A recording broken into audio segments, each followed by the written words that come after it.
സാധനം ഒന്നുമില്ല ദാസ. എവിടുന്ന്? ആ പിള്ളേര് കാരണം മരുന്നിന് പോലും ഒരു തരി കിട്ടാതായി. അവർക്കൊരു പണിയാ കൊടുക്കണുണ്ട്. നീ ഒന്നും ചെയ്യാൻ നിൽക്കണ്ട, അവന്മാർക്കുള്ള പണി ഞാൻ ശരിയാക്കിണ്ട്. അത് മതി. ദാസം പറഞ്ഞതാ, അവരെ വെറുതെ വിടരുത്.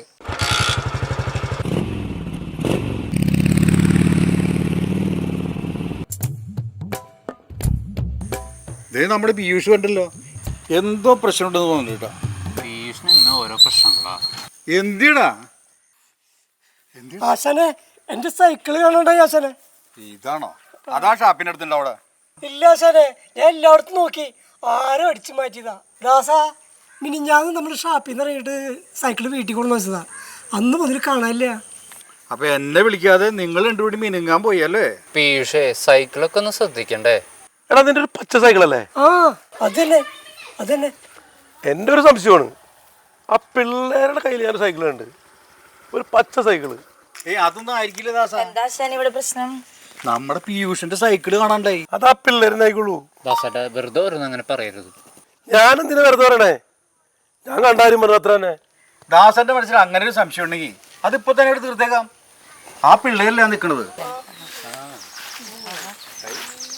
മക്കളെ, നല്ല അടിപൊളി ഡ്രസ്സൊക്കെ ഇട്ടിട്ടുണ്ടല്ലോ. ഇത് എങ്ങോട്ട് എല്ലാരും കൂടി? ഞങ്ങളുടെ ഫ്രണ്ട് ഋതിക്കിന്റെ പിറന്നാളിന് പോവാ. മക്കളെ, നിങ്ങൾ ഈ ചേട്ടന്റെ സൈക്കിള് കണ്ട?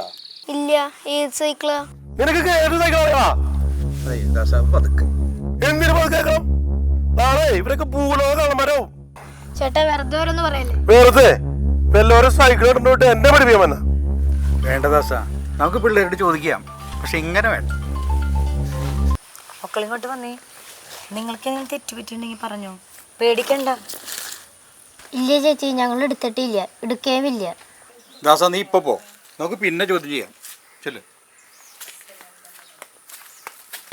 വിഷമായില്ലേ? ഞങ്ങൾക്കറിയാം മക്കളത് എടുക്കില്ല. പിന്നെ ആ ചേട്ടൻ കണ്ടെന്ന് പറഞ്ഞപ്പോ ഒന്ന് ചോദിച്ചു എന്നുള്ളൂ. വിഷമിക്കണ്ട കേട്ടാ. പണ്ടേ ശ്രീകൃഷ്ണ ഭഗവാനും ഇങ്ങനെ ഒരു കുറ്റം ചെയ്തു പറഞ്ഞ് പരാതി കേട്ടിട്ടുണ്ട്. ആ കഥ ഈ മെമ്പർ പറഞ്ഞിരുന്നു നിങ്ങൾക്ക്. പണ്ട് അമൂല്യരത്നമായ സെമന്തകമണി കാണാതായപ്പോൾ ഭഗവാൻ ശ്രീകൃഷ്ണനെയാണ് കുറ്റക്കാരനാക്കിയത്. എന്നിട്ട് ഭഗവാൻ ശ്രീകൃഷ്ണൻ അതിൽ വിഷമിക്കുകയല്ല ചെയ്തത്, അദ്ദേഹം അത് അന്വേഷിച്ച് കണ്ടെത്തി. അതുപോലെ നിങ്ങളും ഒന്ന് അന്വേഷിച്ചു നോക്ക്. ഒരു സൈക്കിളല്ലേ, നിങ്ങൾക്കത് കണ്ടെത്താൻ സാധിക്കും.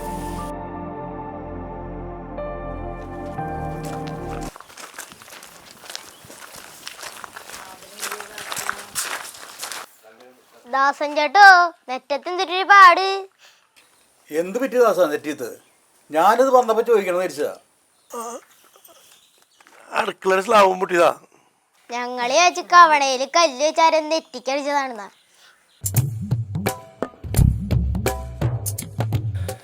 നിങ്ങളുടെ ചിരി കണ്ടിട്ട് നിങ്ങൾ എന്തോ പരിപാടി ഒപ്പിച്ച പോലെ ഉണ്ടല്ലോ. ചേച്ചി ഇതൊന്ന് കണ്ടോക്കേ.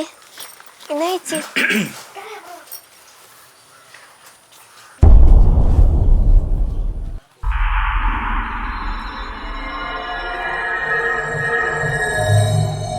ദാസൻ ചേട്ടനെ അറിയാണ്ട് ദാസൻ ചേട്ടനെ ഞങ്ങൾ ഫോളോ ചെയ്ത്. പക്ഷെ അവിടെ വെച്ച് ഞങ്ങൾ വേറൊരു ചേട്ടനെ കണ്ടു. മക്കളെ, ഞാൻ നിങ്ങളെ ഉപദ്രവിക്കാമെന്നതല്ല, നിങ്ങളോട് നന്ദി പറയാമെന്നതാണ്. ജയിലിലായ ആദ്യ ദിവസങ്ങളിൽ നിങ്ങളോടുള്ള ദേഷ്യമായിരുന്നു മനസ്സിൽ.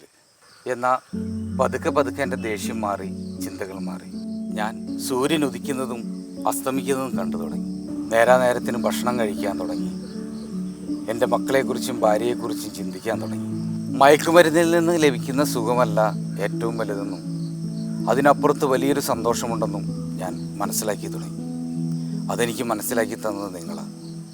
അതിന് എനിക്കൊരുപാട് നന്ദിയുണ്ട് മക്കളെ, നിങ്ങളോട് ഒരുപാട് നന്ദിയുണ്ട്. നിങ്ങൾ വലിയൊരു പ്രശ്നത്തിലാണെന്ന് എനിക്കറിയാം. ജയിലിൽ നിന്ന് വന്ന് ഇന്നലെ വൈകിട്ട് ഞങ്ങൾ കൂടാറുള്ള പഴയ സ്ഥലത്ത് നിന്നു. അവിടെ എന്തെങ്കിലും കിടപ്പുണ്ടെങ്കിൽ അത് നശിപ്പിച്ച് കളയാമെന്ന് വെച്ച് നിന്നതാണ്. പക്ഷെ അവിടെ ചെന്നപ്പോൾ ഞാൻ കണ്ടത് ദാസൻ നിങ്ങളെ കൊടുക്കാൻ വലിയൊരു പ്ലാൻ ആസൂത്രണം ചെയ്തായിരുന്നു. അവനറിയാതെ ഞാൻ എൻ്റെ ഈ ഫോണിൽ അവൻ്റെ എല്ലാ കള്ളത്തരങ്ങളും പിടിച്ചിട്ടുണ്ട്.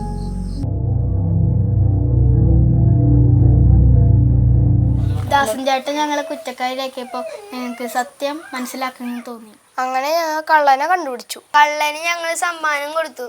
ആ സമ്മാനമാണ് ആ നെറ്റത്തിരിക്കണേ. ദാസോ, നല്ല പണിയാണല്ലോ നീ കാണിച്ചത്.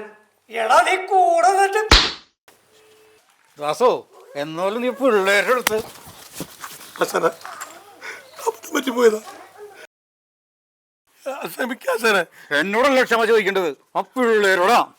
ഞങ്ങൾക്ക് പ്രശ്നമൊന്നുമില്ല ചേട്ടാ. ശനി ഇത് പറഞ്ഞ് ഞങ്ങളുടെ പിന്നാലെ അങ്ങനെ വന്ന പിന്നെ ഈ കള്ളനും പോലീസും കളി കഴിഞ്ഞ് ചേട്ടനെ ജയിലിലാക്കിയിട്ട് ഞങ്ങൾ നിർത്തുള്ളൂ. അപ്പൊ എന്റെ സൈക്കിളോ